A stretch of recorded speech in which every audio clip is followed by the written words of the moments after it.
Commodity market update में आज सबसे पहले एग्री कमोडिटीज की बात करेंगे। रेट्स धीरे धीरे सेटल होने शुरू होंगे, लेकिन सबसे पहले जीरा वायदा 22,970 के नीचे कारोबार करता हुआ कमजोर घरेलू मांग के चलते कीमतों पर दबाव दिखा है और आज के सत्र में भी कमजोरी ही दिखी है।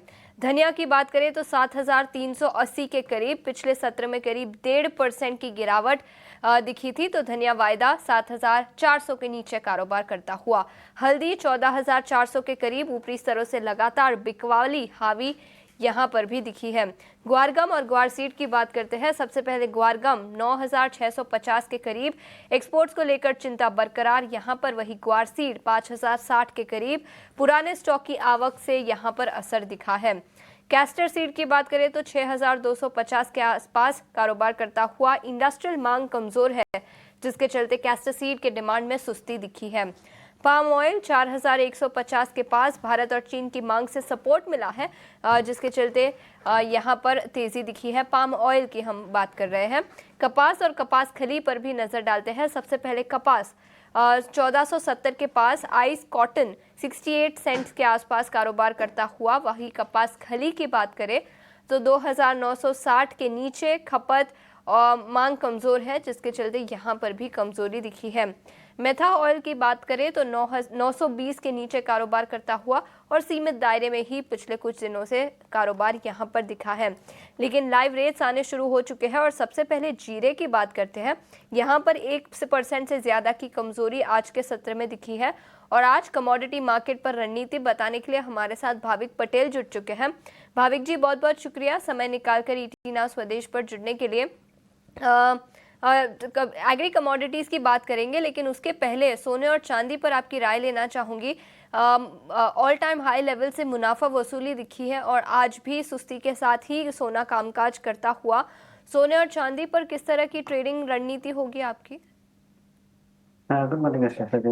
देखिए, सोने में हमने देखा कि कल जो यूएस के रिटेल सेल्स डेटा है वो कमजोर आए, बट उसके बावजूद भी अगर सोने में देखें तो नई तेजी नहीं देखने को मिली। हालांकि 33 के ऊपर सस्टेन कर रहा है, बट मुझे लग रहा है कि ये जो नफा वसूली है वो कंटिन्यू रह सकती है, क्योंकि पॉजिटिव न्यूज में भी जब बाइंग नहीं हो रही है, दैट मीन्स कि अभी मार्केट में फ्रेश लॉन्ग पोजीशन की जगह नहीं है। तो आई थिंक आज के दिन सेल ऑन राइज की रणनीति रखनी चाहिए, क्योंकि ऑलरेडी बड़ा सोना जो है वो थोड़ा ज्यादा वॉलेटाइल है, तो मिनी कॉन्ट्रैक्ट है वो ज्यादा बेहतर रहेगा ट्रेड के लिए। तो 95,800 के करीब शॉर्ट कर सकते हैं 95,000 के टारगेट के लिए, और 96,300 का स्टॉप लॉस रहेगा। बट चांदी की बात करें तो देखिए, गोल्ड सिल्वर रेशियो में हमें दिख रहा है कि चांदी जो है काफी अंडर परफॉर्म्ड है, अंडर वैल्यूड है सोने के मुकाबले। तो मुझे लग रहा है कि चांदी में अभी भी तेजी देखने को मिल सकती है, तो वो मिनी कॉन्ट्रैक्ट में 98,000 के करीब बाय कर सकते हैं 99,000 के टारगेट के लिए, और 97,500 का स्टॉप लॉस रहेगा।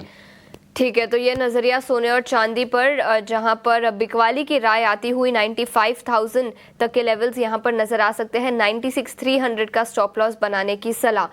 लेकिन इसके अलावा कच्चे तेल और नेचुरल गैस की बात करें तो यहां पर आज एमसीएक्स पर तेजी दिखी है। क्रूड ऑयल 19 मई के फ्यूचर्स आधे % की तेजी के साथ कारोबार करते हुए 5,400 के आसपास के लेवल्स, 5,408। और नेचुरल गैस यहां पर भी 0.7% की तेजी आज एमसीएक्स पर निकल कर आई है। भाविक जी, आपकी क्या राय होगी? क्रूड ऑयल और नेचुरल गैस आज तो तेजी का रुख, लेकिन क्या ये कंटिन्यू होगा?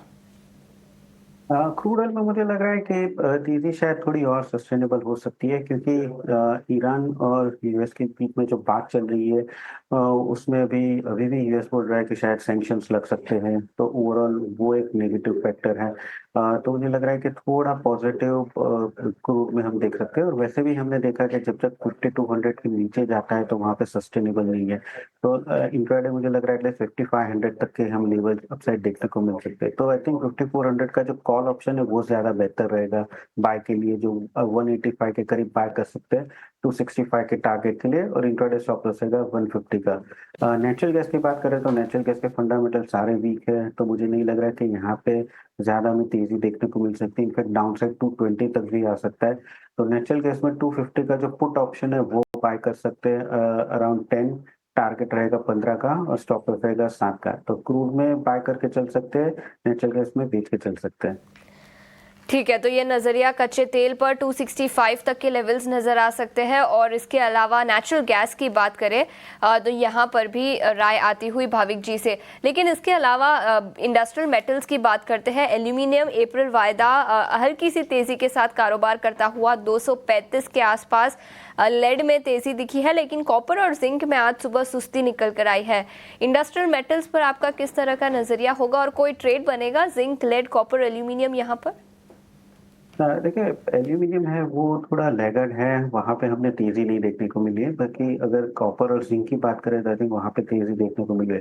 मुझे लग रहा है कि एल्यूमिनियम जो है वो थोड़ा बेहतर रहेगा बाय के लिए, क्योंकि ऑलरेडी आई थिंक कॉपर और जिंक के मुकाबले अंडर परफॉर्म है, तो थोड़ा कैचअप यहाँ पे जरूर देखने को मिल सकता है। तो मी कॉन्ट्रैक्ट है वो बाय कर सकते हैं एल्यूमिनियम का अराउंड 236 पे। टारगेट रहेगा 239 का और स्टॉप लॉस रहेगा 234 का। ठीक है, तो ये नजरिया इंडस्ट्रियल मेटल्स पर। लेकिन अब एग्री कमोडिटीज पर नजर डालते हैं। जीरा 1% से ज्यादा की गिरावट के साथ कारोबार करता हुआ एनसीडीएक्स पर 22,750 के आसपास। क्या राय होगी जीरा मई फ्यूचर्स पर?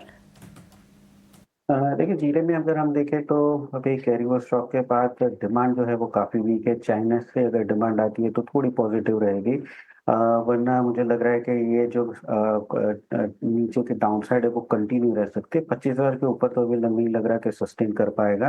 तो यहाँ से ही मुझे लग रहा है कि एक बार शॉर्ट कर सकते हैं 22,000 के टारगेट के लिए और 23,600 का स्टॉप लॉस रहेगा। तो इंट्राडे शॉर्ट की रणनीति रहेगी जीरे में। ठीक है, तो इंट्राडे शॉर्ट करने की रणनीति जीरे पर। लेकिन इसके अलावा टर्मरिक, हल्दी की बात करें तो यहाँ पर भी सुस्ती के साथ कारोबार। ग्वारगम और ग्वारसीड आधे % से ज्यादा की गिरावट यहाँ पर। क्या राय होगी हल्दी और ग्वारगम ग्वारसीड पर?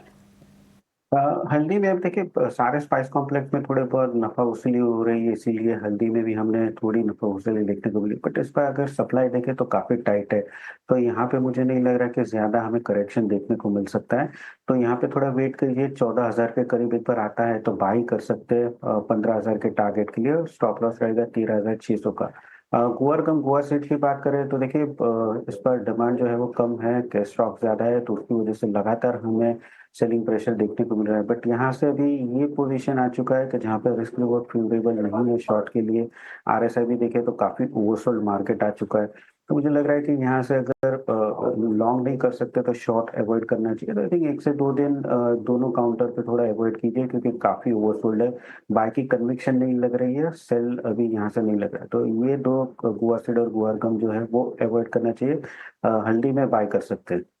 ठीक है, तो हल्दी पर खरीदारी की सलाह। लेकिन इसके अलावा धनिया की बात करें तो 20 मई के फ्यूचर 7,370 के आसपास कारोबार करते हुए हल्की सी नरमी यहाँ पर भी दिखी है। धनिया पर आपकी क्या राय होगी और कौन से लेवल्स पर अब नजर रखनी चाहिए? धनिया में देखिए सेंटिमेंट अभी भी नेगेटिव है। स्टॉक जो है वो काफ़ी है और डिमांड जो है वो इतनी आ नहीं रही है, जिसकी वजह से हमें लगातार सेलिंग प्रेशर देखने को मिल रहा है। तो आई थिंक ये मुझे लग रहा है कि 72.50 से 70-20 तक भी आ सकती है। तो यहाँ पे भी बाय की रिकमेंडेशन नहीं रहेगी, नीचे अभी चला है इसीलिए यहाँ से सेल की रिकमेंडेशन मैं बोलूँगा 72-20 के टारगेट के लिए, 1 से 2 वीक की अवधि के लिए। और ऊपर का स्टॉप लॉस है 74.50 का, तो करंट मार्केट प्राइस से ही शॉर्ट कर सकते हैं। ठीक है, तो ये नज़रिया धनिया और कमोडिटी मार्केट पर। भाविक सर, बहुत बहुत शुक्रिया समय निकालकर आज हमारे साथ ईटी नाउ स्वदेश पर जुड़ने के लिए और हमारे सभी दर्शकों का मार्गदर्शन करने के लिए। इतना ही